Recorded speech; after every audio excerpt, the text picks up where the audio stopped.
We're now joined by Victoria's head coach, Mark Hackett. And, Coach, first of all, you did something that you guys haven't done in a while, and that's beating Lawrence. But in the first half, it looked like it was a defensive battle. Whose defense was better the second half? It was all about the offenses.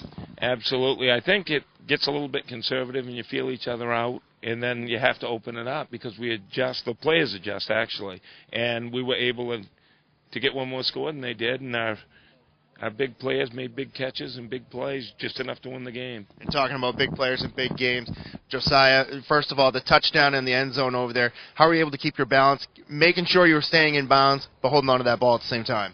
Well, I knew I had an advantage on the corner, so I went up for the ball, and the first thing I did was look for the pylon, and I reached for it, and it worked out. Mark, you guys usually have been a strong running game. Tonight you were able to open it up deep down the field. Josiah had some huge catches. You guys ran a lot of those screen passes to the wideouts. Was that something you planned, or was that something as the game went on that you saw was opening up often? Well, that's what we had to do.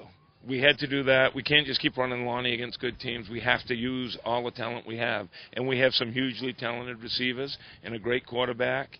And the line blocks well when we throw the ball. I mean, it was a combination of that's a perfect team effort all the way around. And Josiah, all these times, you're going deep. Did you see anything on the defense that thought you might have been having a chance down there, or what was the communications you were having with Joey?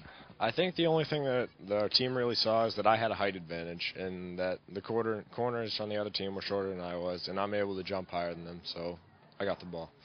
Mark, last question for you, 7-0. Pretty much as long as you guys continue, you're going to have the home field advantage in the playoffs. How big is that for you and your team? Well, I love it for the fans, and I love to be home. Football's a game. I think the home field advantage doesn't make as much a difference as others. But I love being home, and I think they earn the right to be here. And I just love playing here. We started the season, and it was the 50th anniversary of the Giants and the Packers, and now it looks like we did. We finished the last game here, 7-0.